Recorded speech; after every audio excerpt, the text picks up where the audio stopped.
All right. Welcome back, my fellow agents. It is I, X7, your agent of Ultra Action. And today we are going to be talking about the 1984 movie, Ultraman ZOFFY movie. And that was the 80 from the mid 70s to about 84, about 10 years. The Ultras did not have a great time of it because they required more expenses than other shows.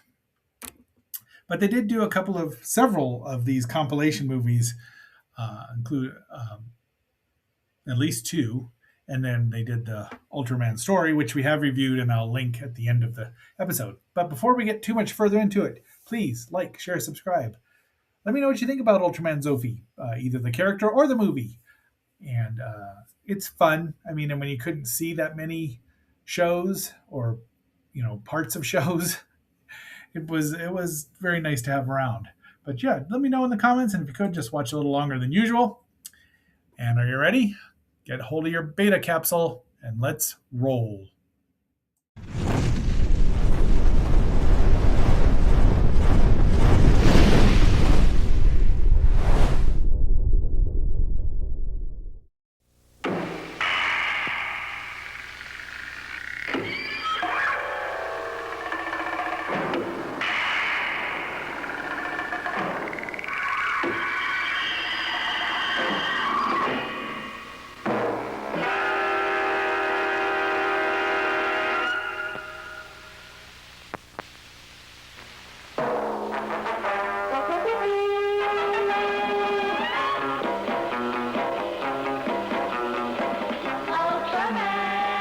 Ultraman, here he comes from the sky. Ultraman, watch our hero fly. In a super jet he comes from a billion miles away, from a distant planet land. Comes our hero, Ultraman.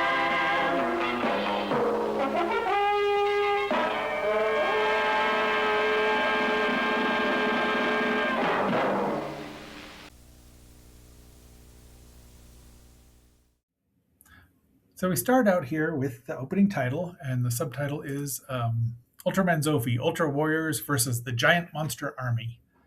So it's a clip show. It runs 85 minutes, and it goes by quickly because you've seen all of it. There's the subtitle.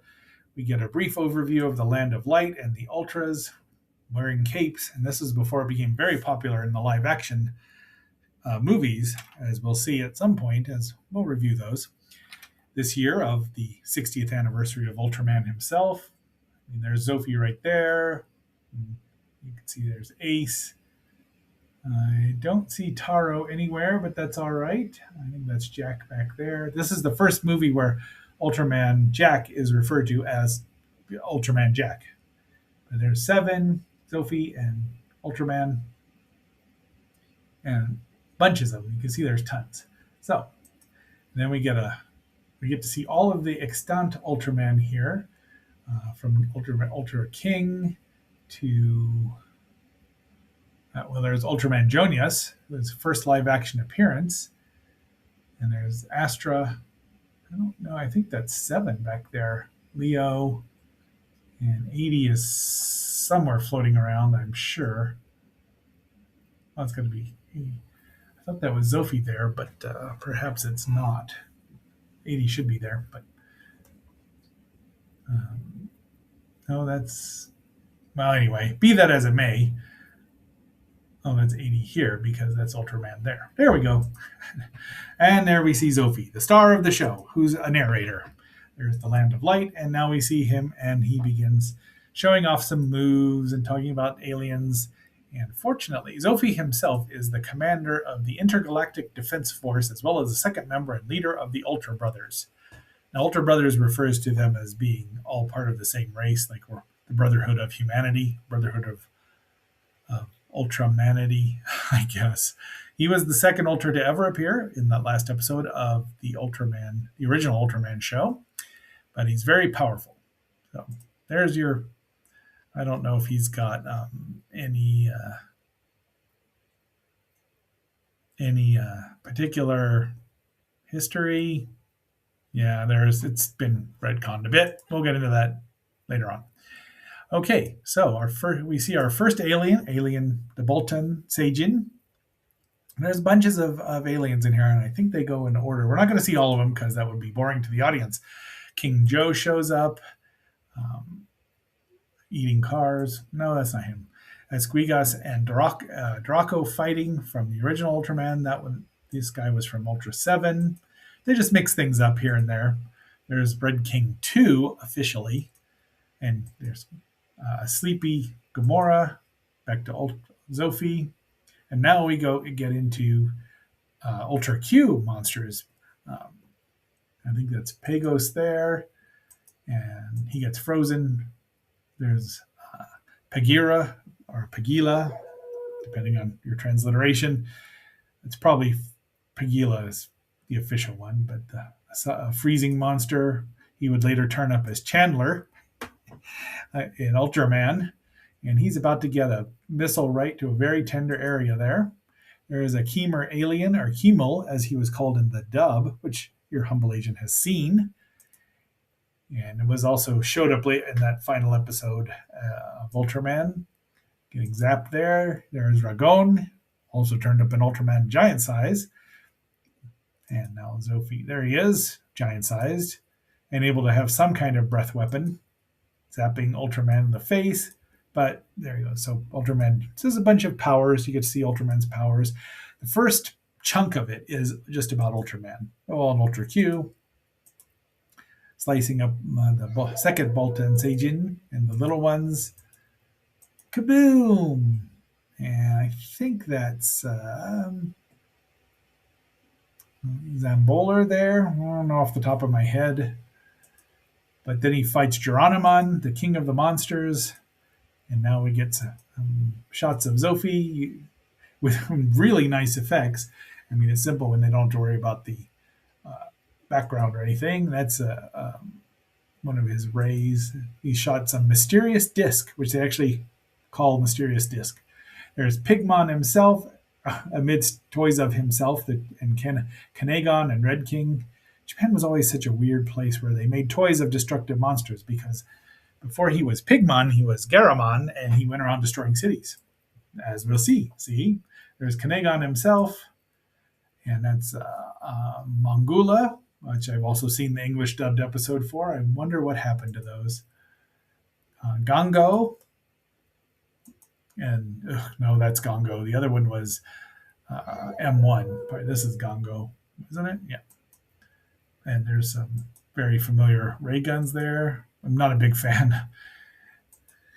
Then we see Z-Tone and get to hear the music. Ultraman gets defeated with his catch ray, zaps him right back.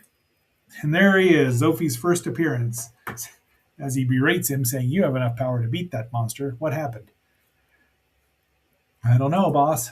So he takes him back to M78, and we're skipping over Ultra 7 because that's Return of Ultraman. Jack, Ace, Taro, and the Ultra Brothers there. There's the 6 Ultra Brothers, possibly going off to fight a monster army in Thailand. There's the father, the mother, and then Leo and his brother Astra. And they team up to zap things. They've got a double zap that works really well.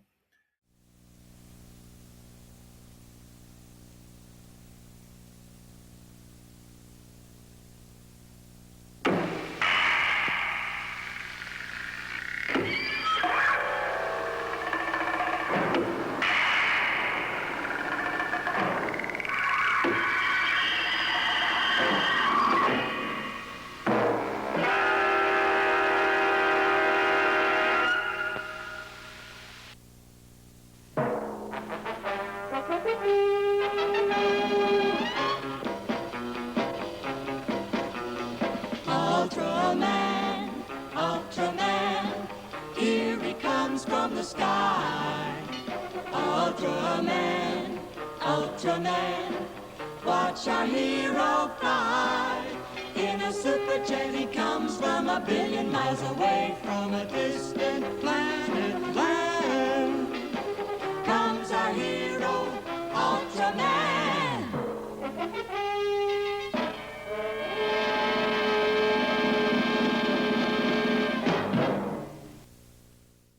Ultraman 80, this is when the last Ultra live action show appeared. So from 80 to 84, there was nothing. I mean, except for these two. I mean, Ultraman Story has new footage in it, but not much. More than this movie does. And there's Princess Julian using her transformation bracelet. They battle these two beasts. Let's see if I can find them. Who they are. Garon and Leader. They join forces themselves, and then they leave Earth. There's the Ultra King with Zoffy. I don't know if he's got more power. He's also powerful and much older. And that is a alien Barabu, who's shown up many times. They're rather ineffective overall. Alien Guts there. And then we get to Ultra 7. So they did, which is such a great show, too.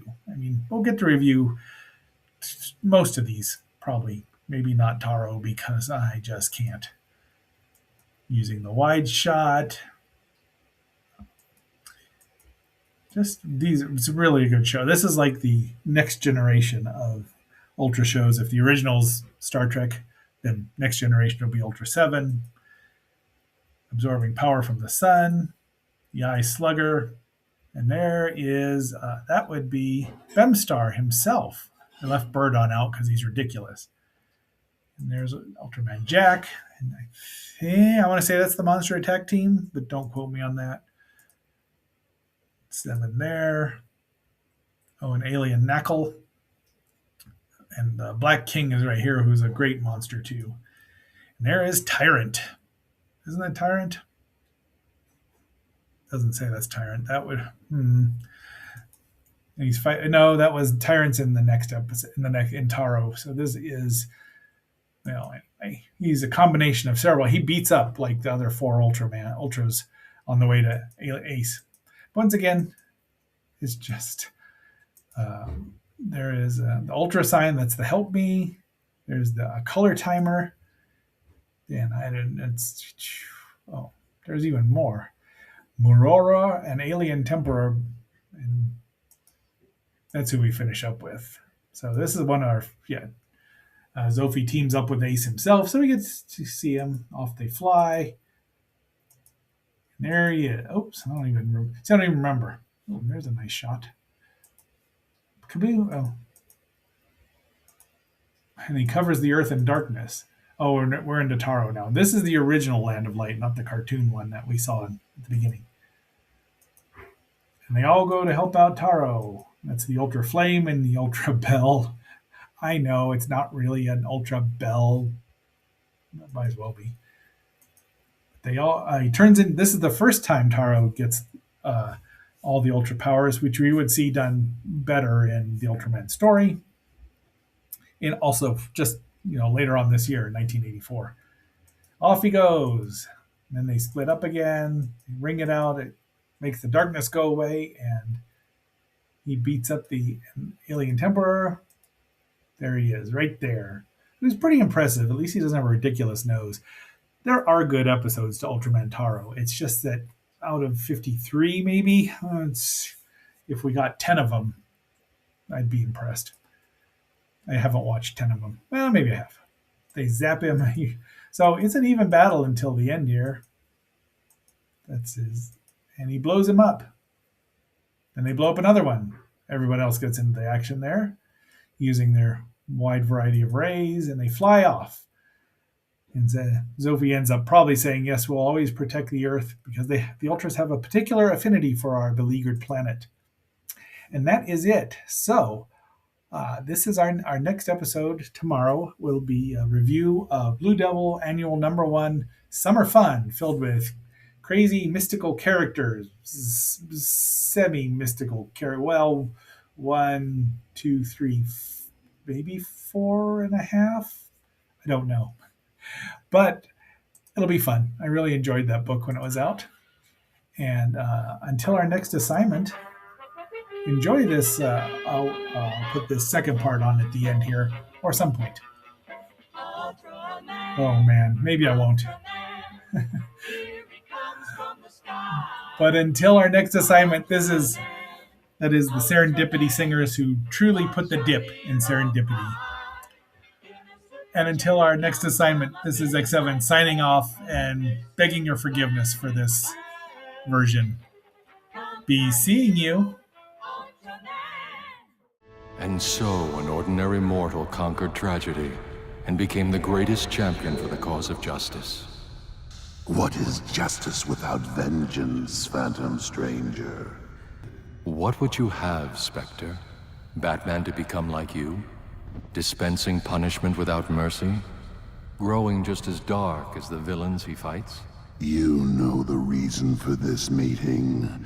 Batman's darkest hour is at hand.